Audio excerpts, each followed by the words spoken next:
back on the shred, yet again here on a Manic Monday, trying to, give y'all something out there. You've probably just gotten off of work or will be getting off of work. So something to laugh about, something to decompress with our silly fucking shit.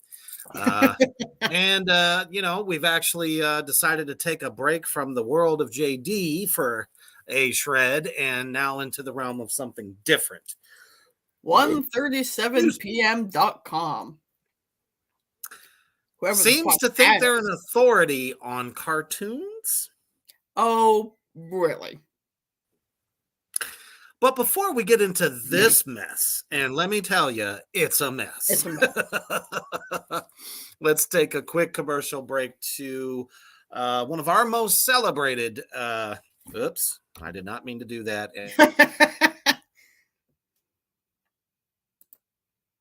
Uh-oh. Did he freeze? Reaper, I can't see you. Like, why isn't anything working?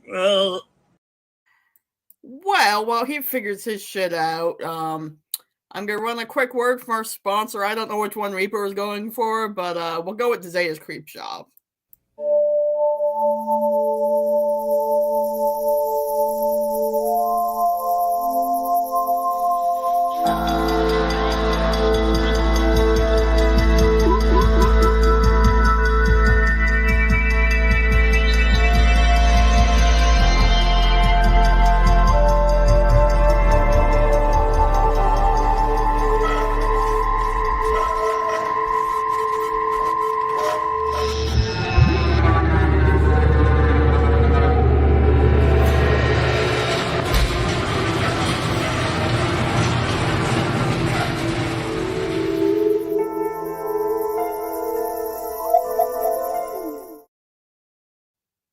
Son of a bitch, we still don't have Reaper.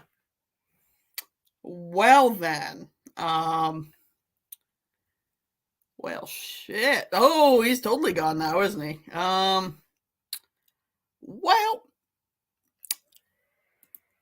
Hi! There you are. Hi. For whatever reason, my phone decided to be a dipshit. Oh, nice. And I had it sitting here on my laptop, and for some reason, it just made everything go bleh.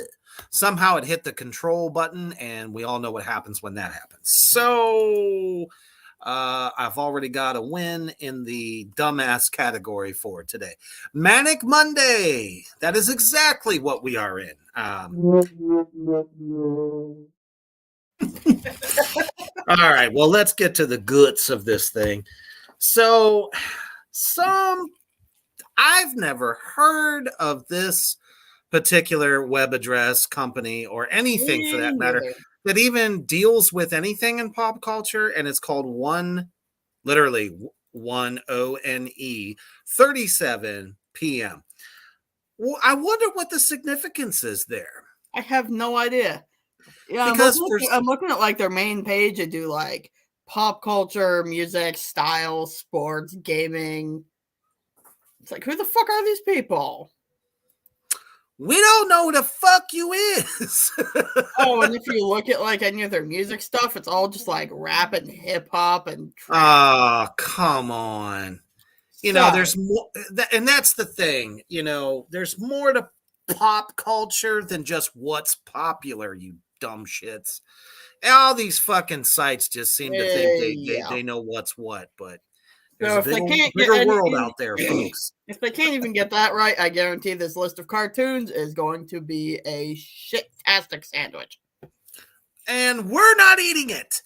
No. But we shall or what do they call it? Deconstruct it. Yeah.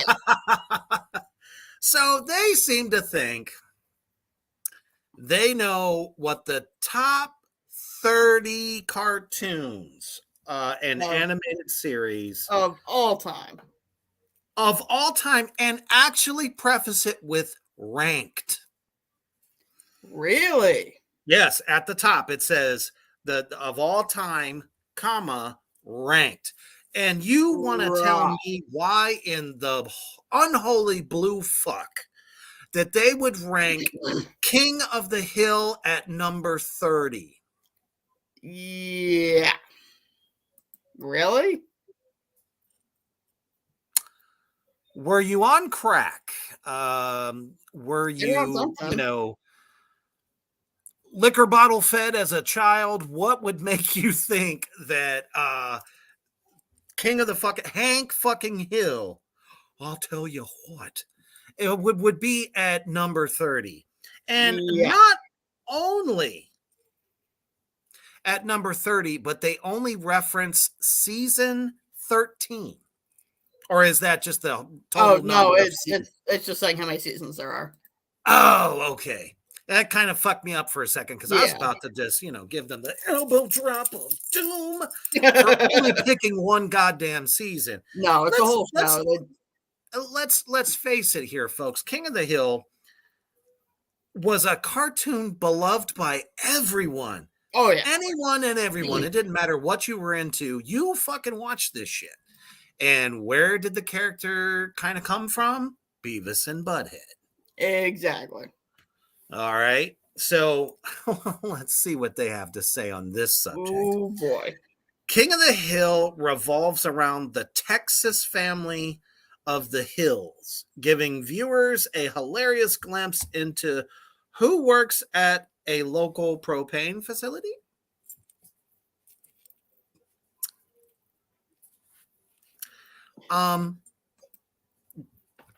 That might be what Hank Hill did for a living, but I guarantee you, if you live in Texas or you've even been there, there's not just propane salesmen just all over the fucking place. Now, is Texas serious about their barbecue? Fuck yes, they are. That's like their biggest goddamn thing in the whole state. But anyway, it says an ultra-American lifestyle, all led by Hank Hill. The series tracks the family as they interact with the various people in their town and face a new world around them that's becoming increasingly progressive as time goes on. That is the worst description of a cartoon I think I've ever heard. Yeah, considering, what was progressive about it? The fact that they had an Asian family move in next to them, that's considered progressive? Apparently. We're the fucking melting pot of the world, folks. Everybody knows that. So why would that be so weird to say that they'd be living next door to an Asian family? Come on! Exactly. Jeez Louise. And then the only other character of color that I know of that was on the show was the Native American guy. Yeah. I loved him. He was awesome. Oh, yeah. And Bobby was cool as fuck. He was like the coolest kid on the block, in my opinion. Hilarious as shit. Oh, yeah. Typical, I don't know, husky child that, he's got all kinds of great humor. Right. And from this description, that doesn't even sound like something anyone would want to fucking watch. Honestly, it made it sound dry and boring as hell. Just because you say something's hilarious, you need to give some reasons why. What kind of humor does it rely on? Or, give us a catchphrase from the show woven in there somewhere. Something. Come on. That would have made so much more fucking sense. Apparently, people can't even write about cartoons, let alone music. Couldn't even say, I tell you what, this show is great. Or, I don't know, do something catch my interest. How could you not talk about how Hank Hill, when he gets like freaked out by something, goes, oh, no.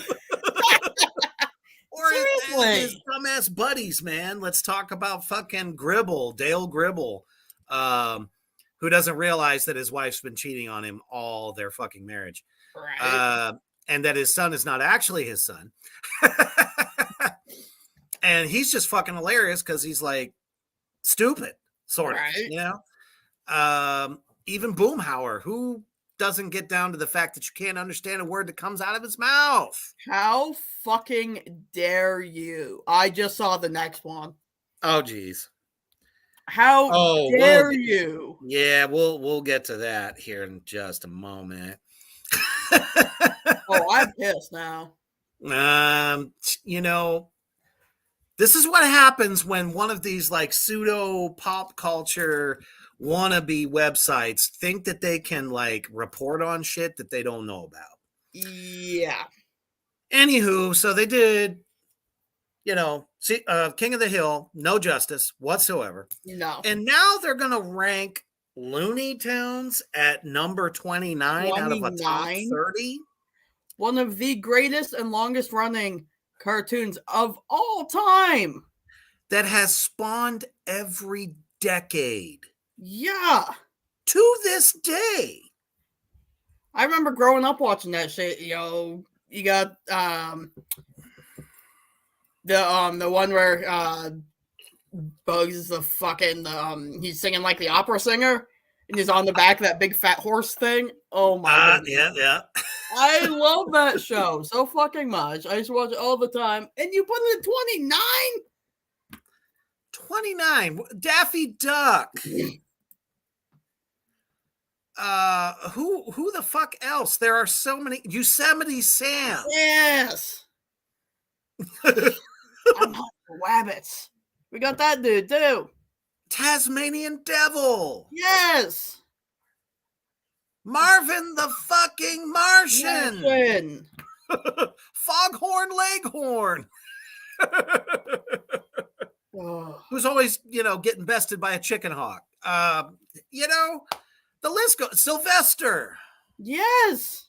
We're talking about a cornucopia, not just because it's turkey season, but a cornucopia of fucking characters here that literally every kid from every generation has loved and still loves. I still go back every now and again and watch some shit.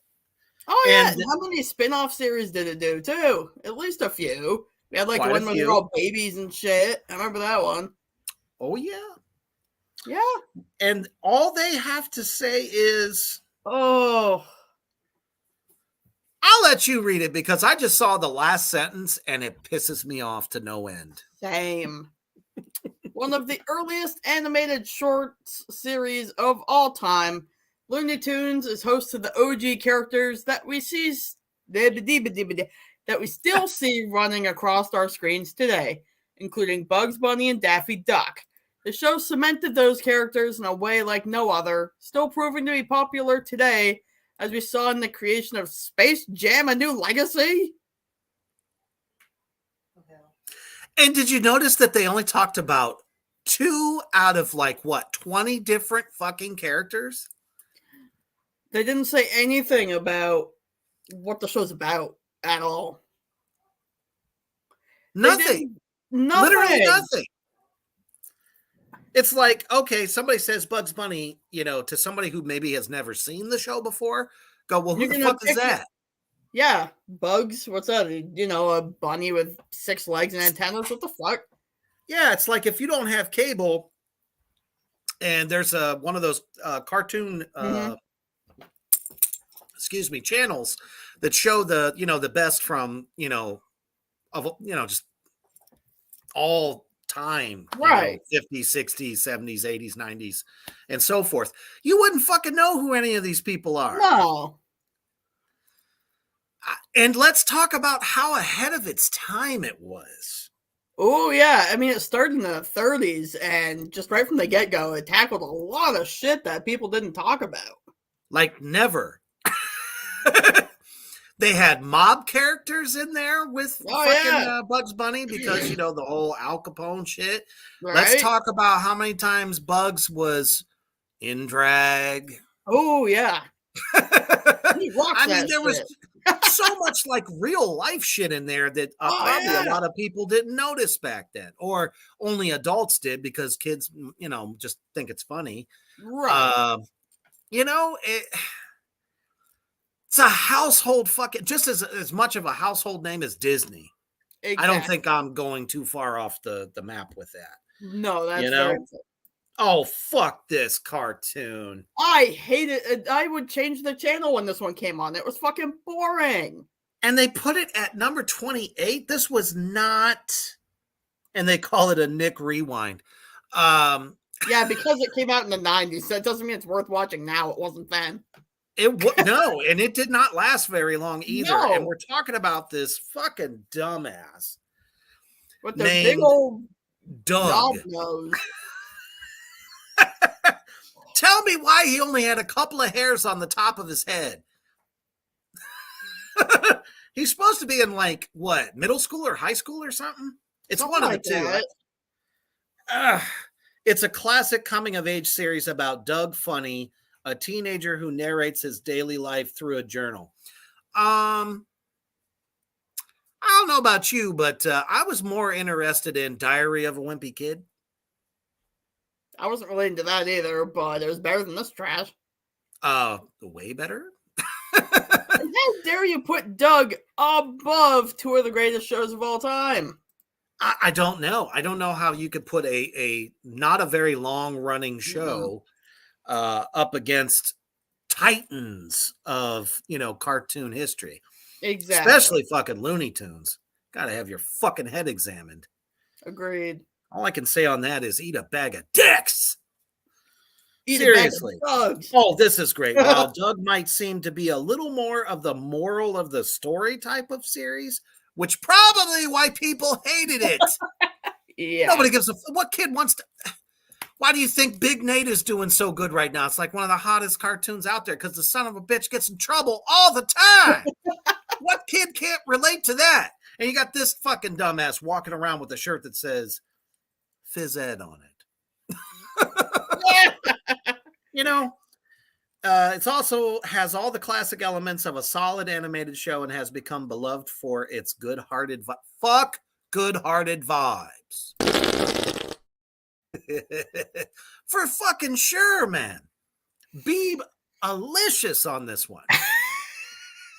Good-hearted vibes. Nobody cares about that shit. No, Animaniacs. What was good-hearted about that? Nothing. They got in trouble all the damn time. Yep. All right, at least with 27. Oh, hell no. Oh, hell to the no. Yeah, no, that needs to be like top 5. Easily top 5. Agreed.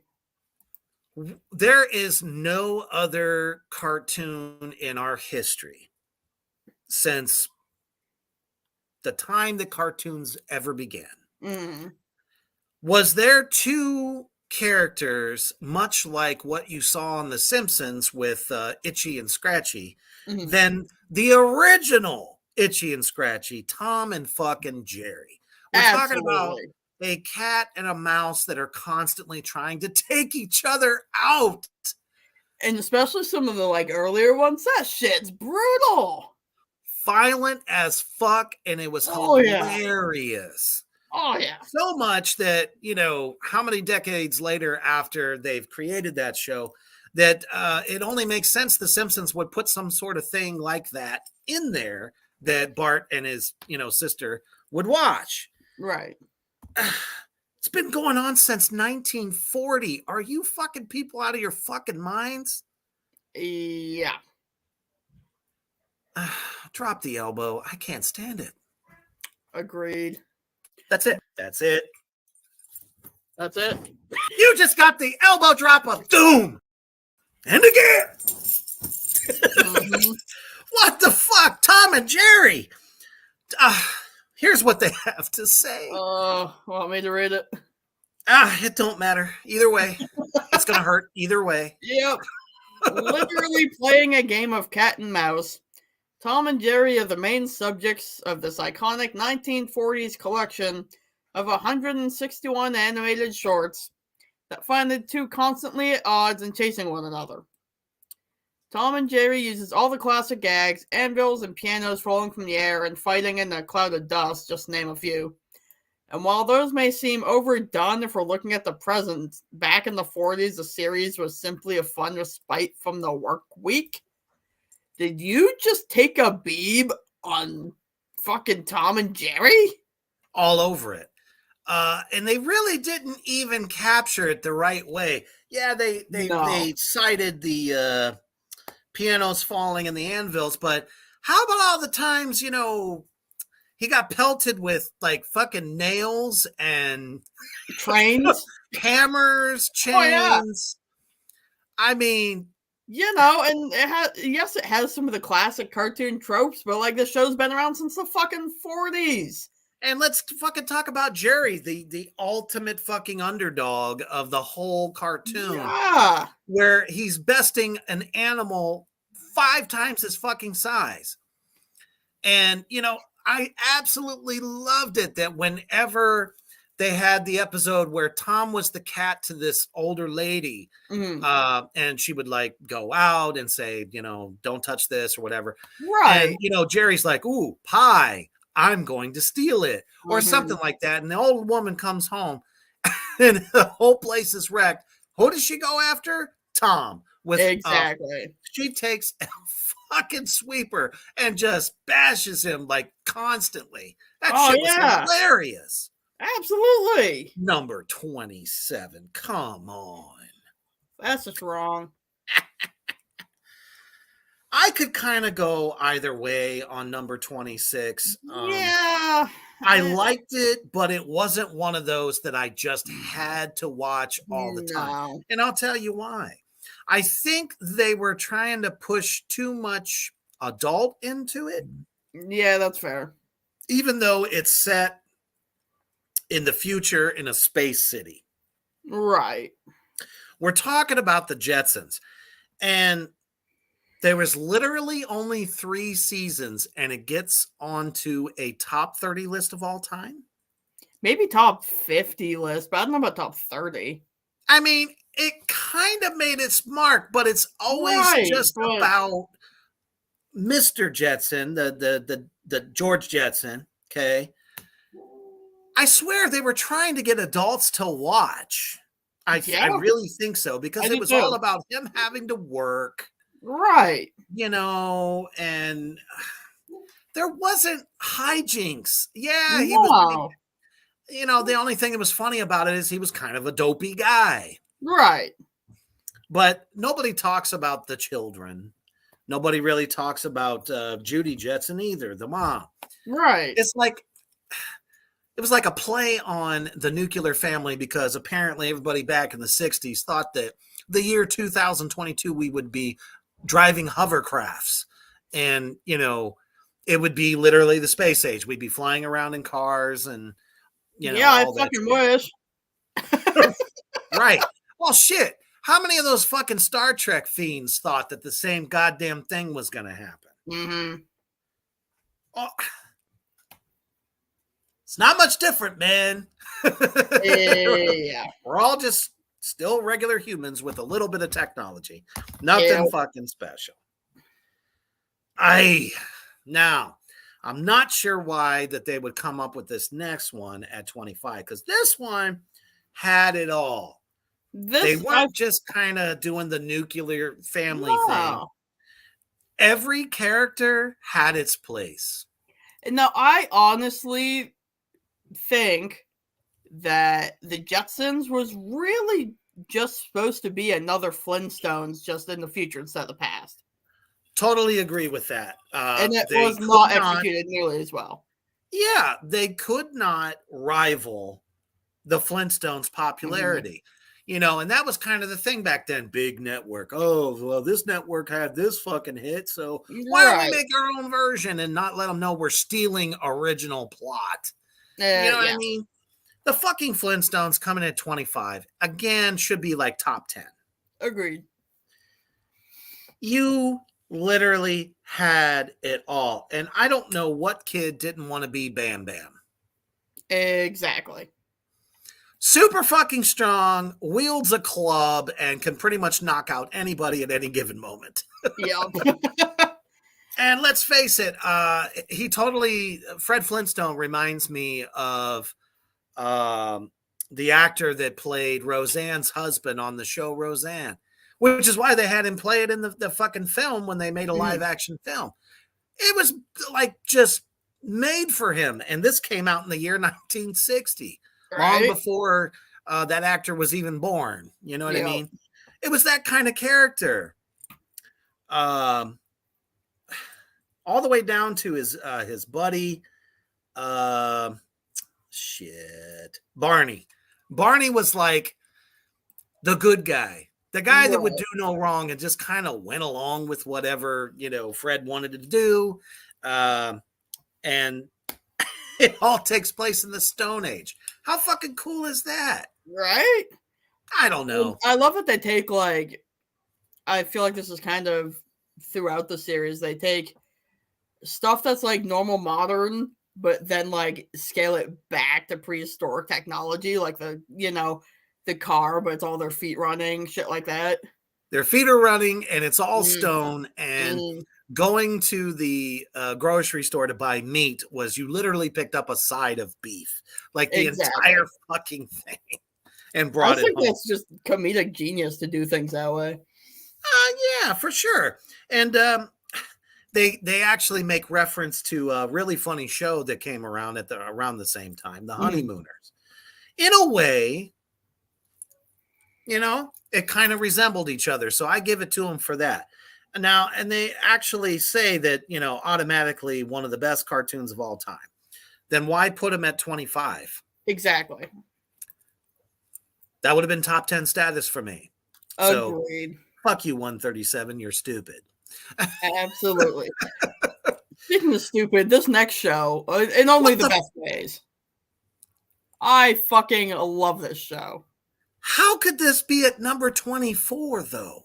I don't know. Fucking Ren and Stimpy. Yeah. Who the fuck did not love Ren and Stimpy? Exactly. Ren was easily one of the top fucking characters that you just fell in love with, even though he was high fucking strung. Oh, yeah.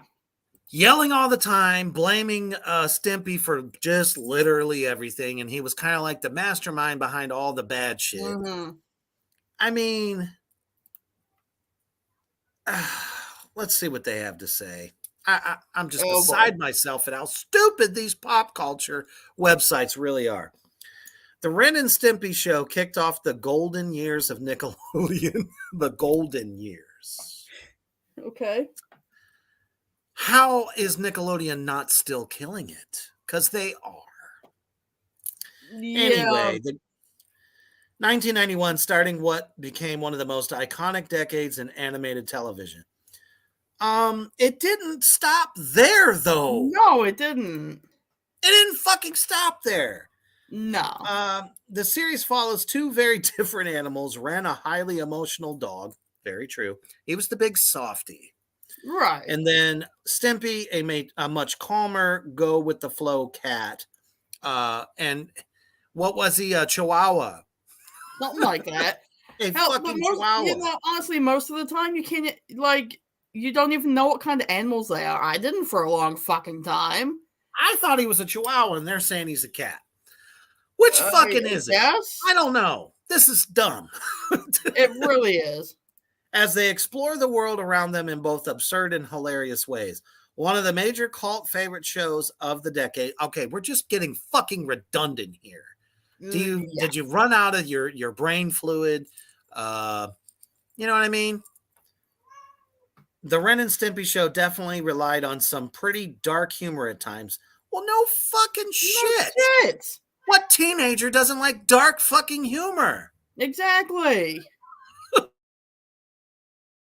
One that reminds me of that is the two mice. I forget the name of that show that came out around that time. Pinky and the Brain. If it doesn't show up on this list, I'm personally going over to 137 and beat the fuck out of them. Agreed. Are you kidding me? Hey, what's up, Garrett? Hey, what's up? Garrett says he's a Chihuahua. That's why he shakes all the time. Pretty fucking much. Yeah. I mean, they got no fur. Exactly. Yep, no. Just go beat the fuck out of them. We're singing Happy, Happy, Joy, Joy. Which was a major draw to its teenage audience. Well, no shit. No shit. Oh, how dare you? I'm going to let you take this one because I don't know shit about it. Okay, so this show was like... Oh, it was a spinoff of Avatar. Avatar The Last Airbender. And after that ended... Which I actually liked. I liked Avatar. But, I watched a few episodes of Legend of Korra, and it really didn't do it for me. It just felt like they were, just trying to rehash the original show idea, and it just really didn't work that well. It's kind of hard to do that, I think. Let's see here. It says, Aang as the Avatar, a person able to bend water, earth, and air and fire. Not only does she have to maintain peace throughout the entire planet as her role as Avatar. So there you go. There fucking is right there. It's exactly what you just said. So why the fuck would they even stick this on here in the first place? See, how many times have we seen it in movies where there's a real fucking popular character, the Crow, and they come up with a ton of different versions of the same character. I don't care if it's a gender thing. It's not a gender thing. You can literally make these characters whatever you want to. But if you have one that totally kicks fucking ass, don't have a spinoff because it's going to suck. Exactly. Hence the reason the series for Blade failed, because it wasn't Wesley Snipes. Exactly. And that's why it only had 4 seasons. Oh, you gotta be fucking kidding me right now. Seriously, number 22? Yeah. This is at number 22. T-shirts, memes, galore, fucking just about every single type of product that you could either use or wear. Yeah. This cartoon is featured on. Exactly. And it's at number 22. Fucking Bob's Burgers. Who the fuck does not get down to that goddamn cartoon? Absolutely. 13 seasons, and everyone still tunes in to watch it. Yeah. All the fucking reruns. It's all over the cartoon channels because this shit is fucking hilarious. Absolutely. Oh, man. I mean, all the way down to the daughter that speaks so fucking weird. And the mom is just like hilarious as fuck. And the boy is just, he's like the black sheep of the family, which is really cool. I'll let you read this one now. Oh boy. All right. One of the most successful modern day animated series, Bob's Burgers, has already completed 13 seasons and a feature film in just about a decade. An incredible feat for any TV series. Basically, the show revolves around Bob Belcher, who runs his own burger joint with his family, comprised of his wife Linda and their 3 children, Tina, Louise, and Jane. While the series is set at the restaurant, each episode tracks the odd situations the kids become wrapped up in, which inevitably leads to Bob to become intertwined in the issue in some. Why did they write that like that? I feel like my mouth is turning to mush trying to read all these words are stringing together in this horrible sentence. It's because they ran out of what to say. Yep. So they're like, I'm not really familiar with this cartoon, so I'm going to have diarrhea of the fucking mouth. I swear they just went on. That somebody gets it. They just went to Wikipedia, read the basic description, and then Cliff noted it and made it dumber. I can agree with this. Because, I mean, it doesn't really highlight anything. It doesn't say how the youngest daughter is like the one that's into all the like really dark shit. Right. Like horror and all different kinds of ghosts and shit like that. Right. She's fucking awesome. Absolutely. And like I said, you got the awkward older daughter that's just her voice gets me every time. Doesn't even matter what she says. The moment she speaks, I die. Yep.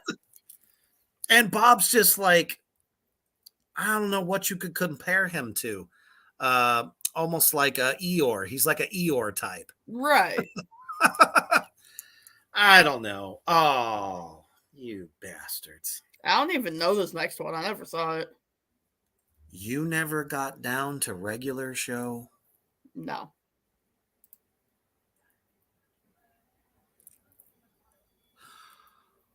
Oh my gods, you better find it Watch some of it. You will fucking love it.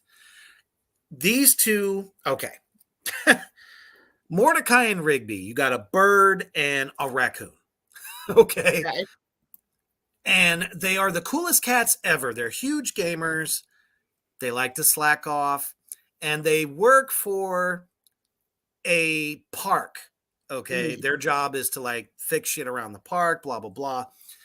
And every single time they find something or do something they're not supposed to, somehow something supernatural happens. And the whole rest of the episode is, you know, whether or not the earth is going to blow up. This is where death punchies came from, because they were like having a contest between each other who could death punch you the best. Which that episode, holy fuck, funny as shit. So you definitely have to watch that one. All right. At one point, they even open up the portal to hell. It's so good. And it's at number 21. Garrett, I don't think whoever wrote this is cool enough to have ever watched Metalocalypse. Well, let's hope it shows up, because Metalocalypse was the shit. Agreed. I don't know anybody that doesn't get down to Death Clock. But anyway, I'm not even touching number 20. No, I'm good with that. This one doesn't even belong on here. Daria. Literally, like, just encompassing teenagers in the 90s. That's it. Yeah, that's about it, yeah. There's nothing exciting. There's nothing that funny it's all dry fucking humor. Not even talk. Oh, man. They picked a good one, but I'm surprised he's at number 19. I'm surprised they actually included it at all, honestly. How could you not put Dexter's Laboratory on here? Absolutely. I love how they keep referencing Jimmy Neutron, which is like one of my favorite fucking cartoon shows of that whole time period. Right.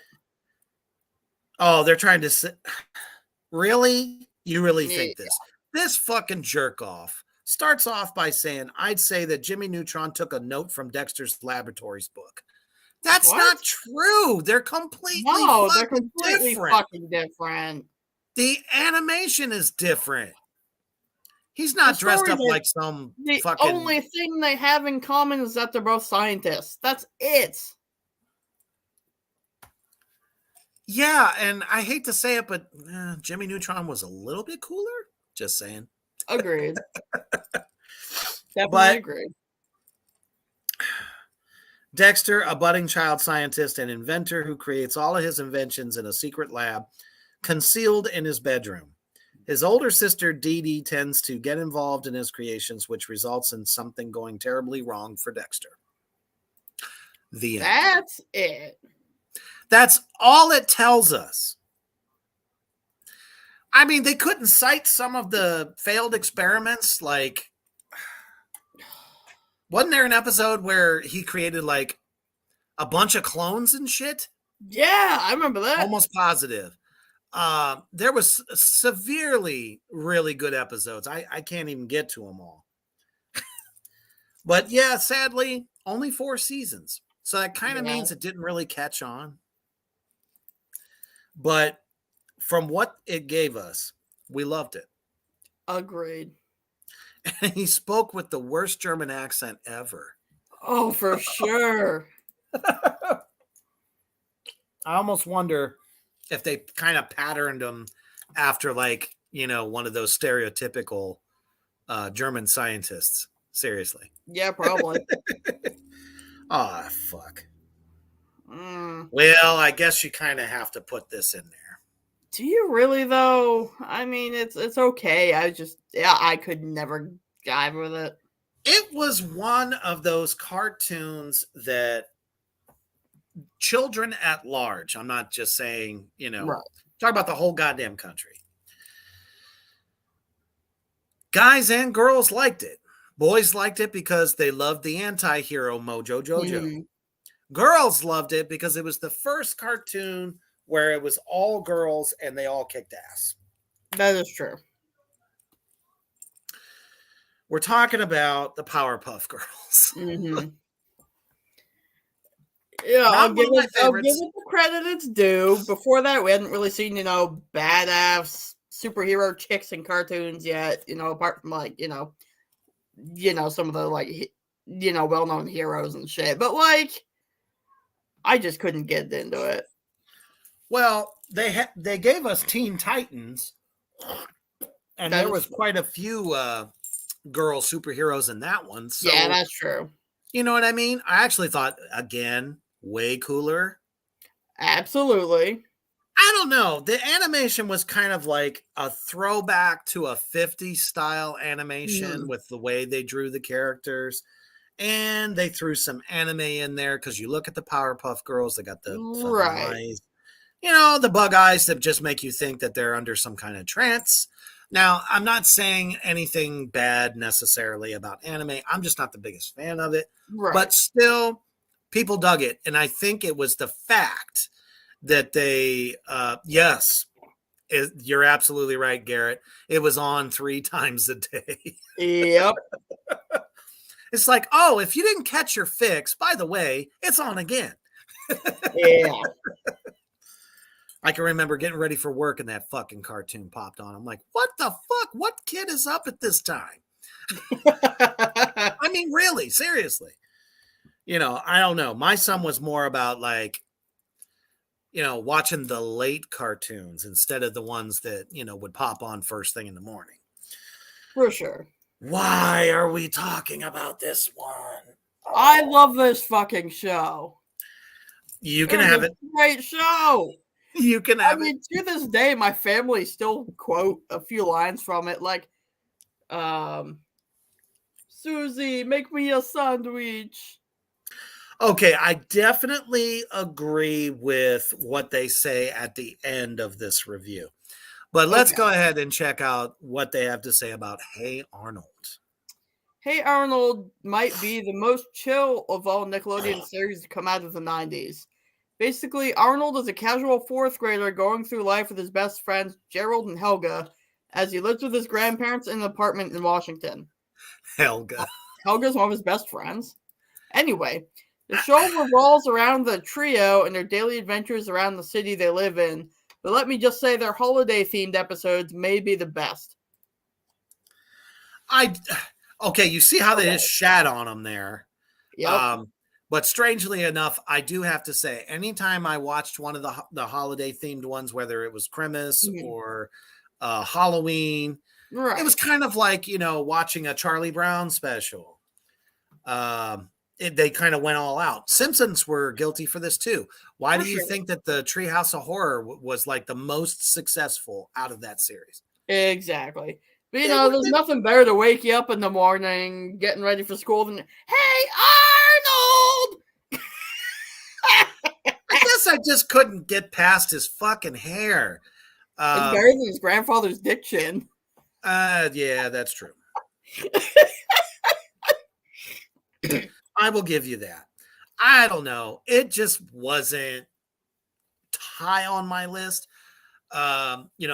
I kind of like got through these cartoons because of my son growing up. So, I saw a couple of these. Some of them were just like, eh.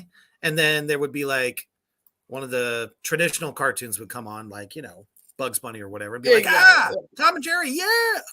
But definitely in the 90s, though, they did come up with some seriously good, iconic cartoons of all time.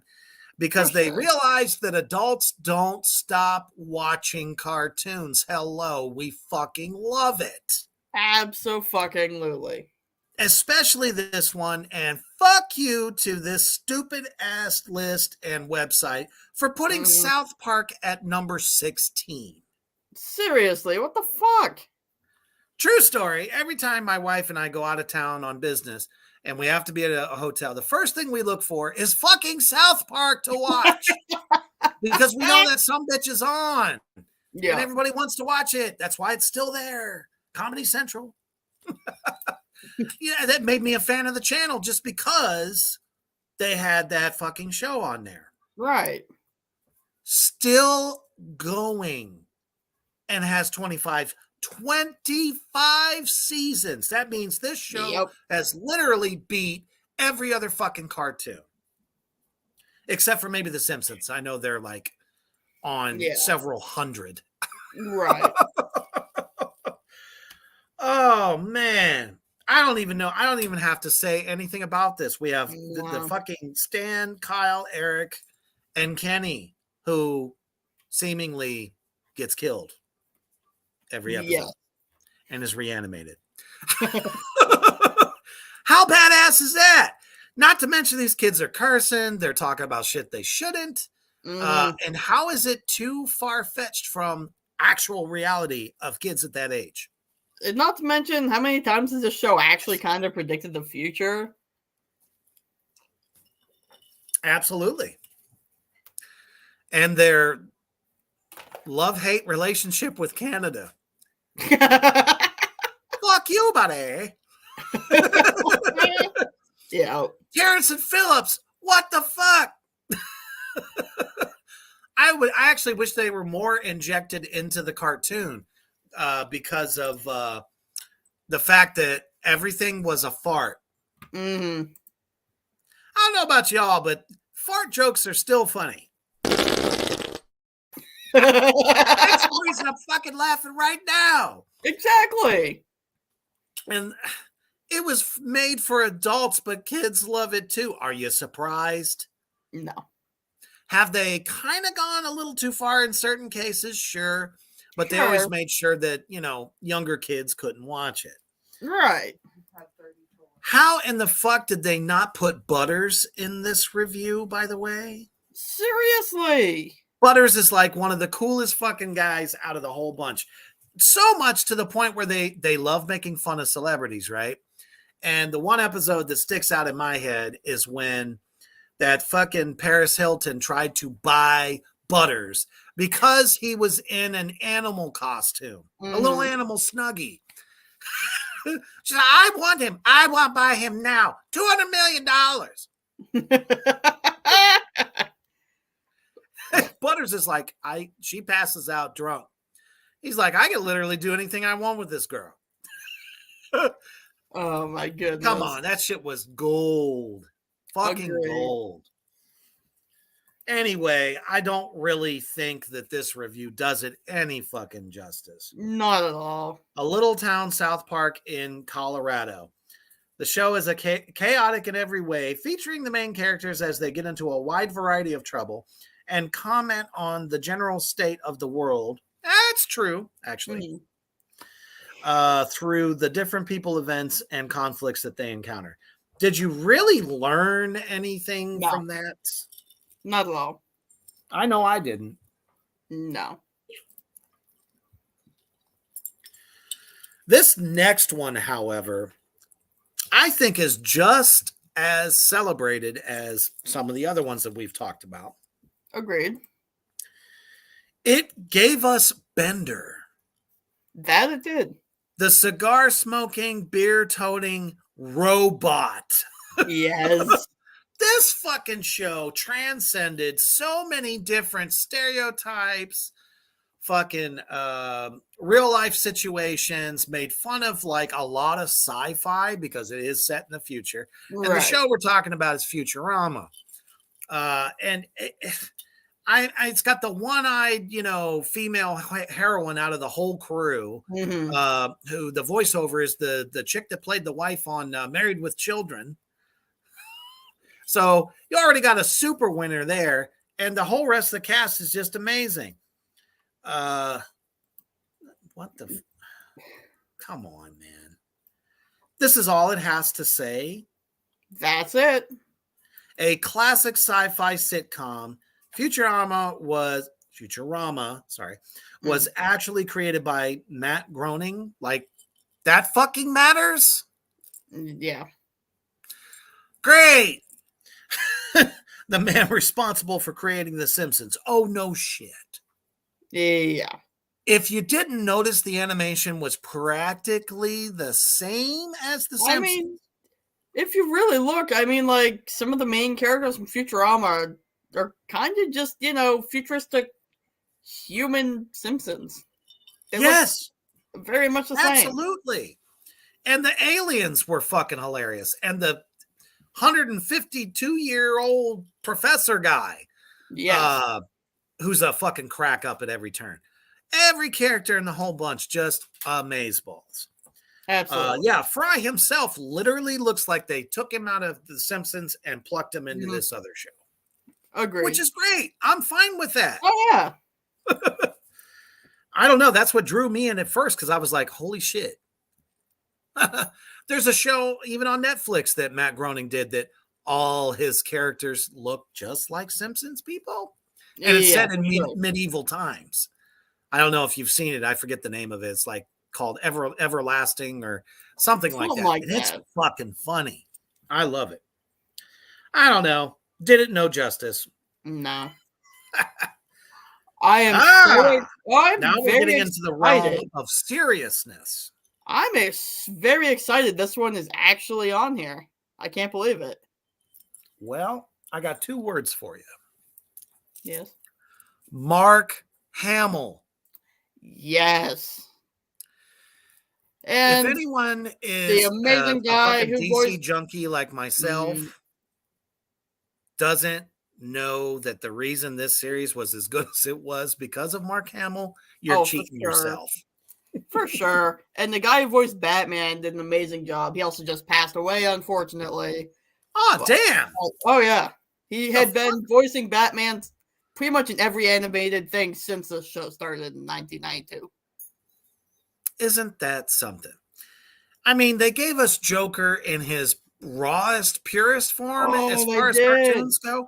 I mean, if ever there was a series that could mirror the comics and all the different editions of Batman comics, all the different eras. Yeah. They had it. Animation was fantastic. It had it had blood, guts, gore, the whole 9 yards. Mm-hmm. And the acting was just, I mean, how many fucking movies came out of this thing? A lot. And Mark Hamill was the guy every fucking time. That laugh he had. So perfect. Who would have thought that Luke fucking Skywalker could deliver us such a iconic bad guy that the only reason you really watched the show in the first place was because of him? Agreed. I mean, yes, there's a few other decent villains, but a lot of the, one-time villains that show up are just... It's almost like they just had to reference them because they were in the comics. Right, I get that, but the Clock King comes to mind. I could not stand that episode, but anyway. Yeah, it's like where was like Croc and Bane? I don't remember if Bane ever actually made it onto the show, and if he did, it was like for an episode. Right. Please. But anyway, let's see what this chuckle fuck says about it. Well, most of us might think of the Dark Knight when it comes to Batman. Oh, come on. Fuck you. I mean, Mad Love to the Dark Knight, that's my favorite Batman movie. It is for me too, but that's not the first thing that comes to mind. No. We can't leave out the iconic animated series that got many of us hooked in the first place. Spanning 4 seasons, Batman the Animated Series tracks our favorite Bat as he takes on all of his OG enemies. And whilst technically a show for kids, it relies heavy on the darker elements of Batman, which helps the series come more critically acclaimed as a whole. Which is why adults of all ages fucking love this show and still watch it. Yes. And it became such a cult favorite that it spawned, even when the show went off air, it gave us so many movies. My favorite of all time, Dracula versus Batman. I got to go with The Killing Joke. That's a good one too. That would be my second favorite. Fair. And I loved the sinister version of the Joker in those movies because he didn't really look human. It's almost like he had dreadlocks. Yes. And when he became a vampire, I died. It was so good. But number 12, should have been in the top 10. Should have been. Agreed. Oh, fuck this next. Fuck number 13. No thanks. Nothing against Star Wars fans. Unfortunately, you got hooked on the wrong era of Star Wars. The one that they're referencing is the Clone Wars. And let's face it, the animation is top notch. It's over the top, very real feeling. But I have to say, there were so many characters lost. The fact that they even had General Grievous in it at all was a shocker to me. Yeah. But then again, it's the Clone Wars. So you kind of had to have him. You kind of had to have Count Dooku, one of my favorite guys of all time. But there were so many other Jedis they could have used. Yeah. And I don't mean just the big ones, because I know they were concentrating on the graphic novels for this. Decent, but not number 13. No, absolutely not. Number 12, yes. Fuck to the yes. I have spent so many hours watching that show, even recently rewatching this show. I loved it so fucking much growing up. Well, you know, it's no secret. Everyone loves babies. Babies are cute, you know. Better yet, put them in situations where they can talk and like understand the world around them and get into shit that normally babies would not be able to do in real life. Right. It's kind of funny. Absolutely. Not gonna lie. And the nice thing that they did with this cartoon, and that's the most I can really say about it, is they actually do an evolution of them growing up. They do, which I thought was really cool. Yeah, because usually you don't get a series that actually will take them out of the age that they're in. Right. Simpsons. Yeah. When have they ever grown up? When has Maggie ever not been a baby? We're talking about all these characters in the Rugrats, and throughout the seasons, they get older. So it's like, all right, this shit's kind of cool. Right. So I will definitely give it to them. 9 seasons. And I love the adults in the show are so very like true to life adults in a lot of ways. Like remember the episode where Angelica forgot she pretended to break her leg, and we just see Stu at like midnight making chocolate pudding, looking like he's dead inside.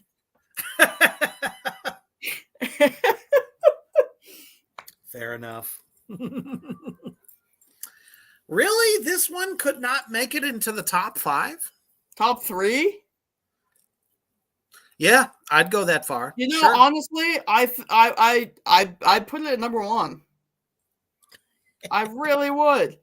Not even just for how great of a show it is, but it's the like one of the longest running shows of all time. Has had how many fucking spin-off series and continues to be a household name icon. Not to mention they only referenced the fact that it was only 3 seasons.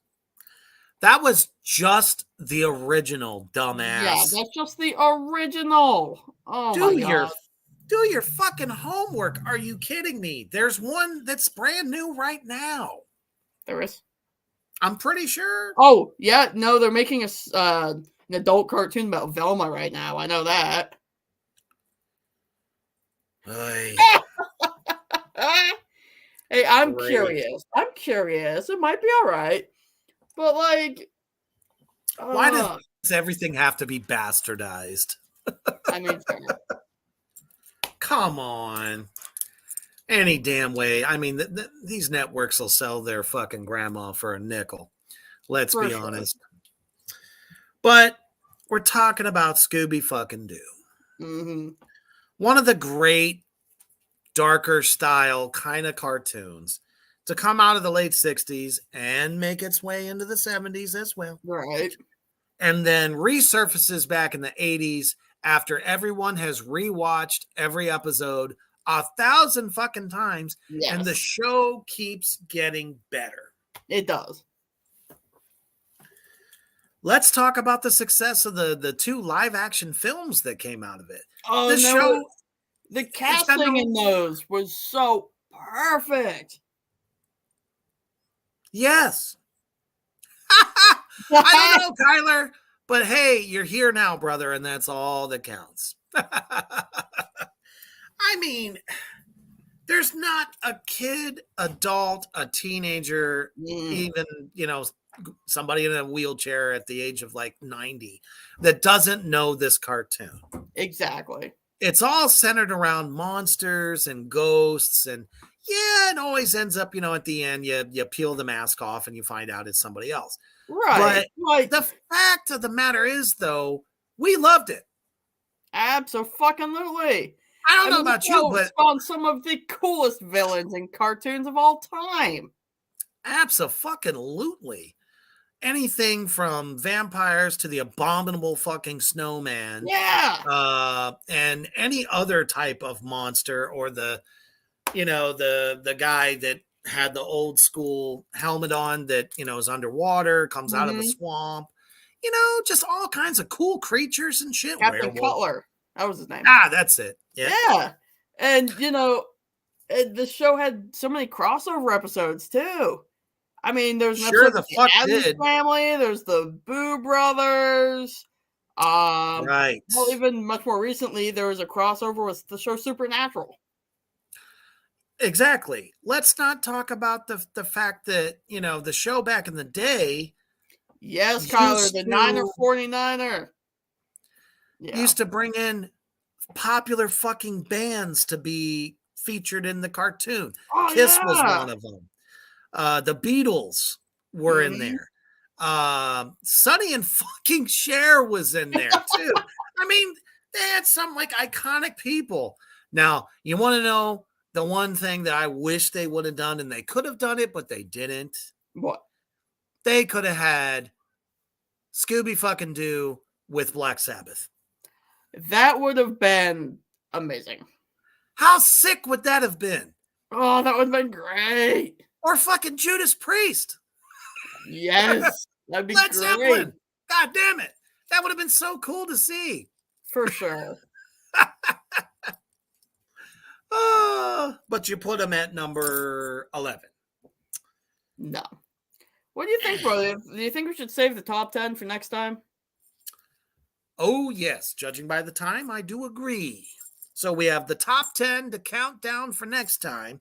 And as you can see, it's been a shit salad thus far. So thank you all for tuning in tonight. And before we go, let's go ahead and run the new merch commercial, because your support helps us to keep going and delivering to you the most fucked up entertainment possible.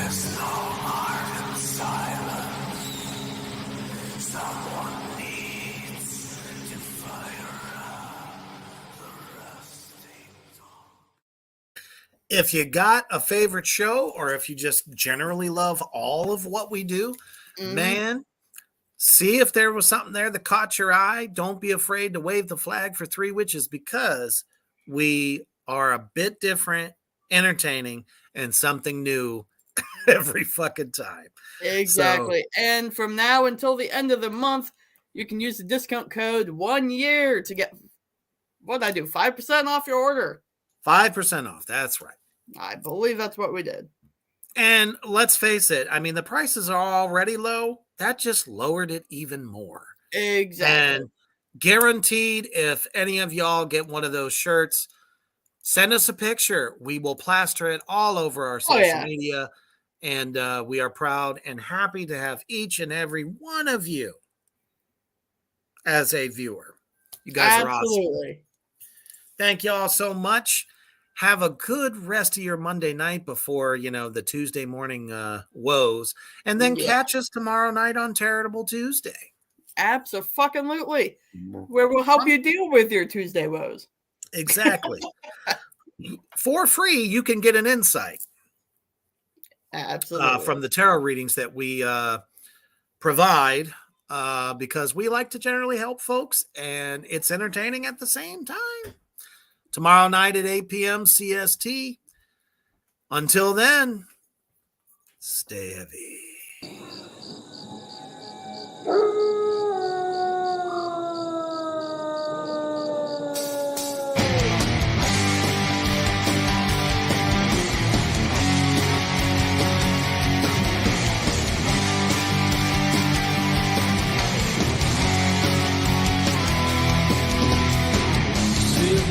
Rotting in this wasteland, left with some bleach to bone.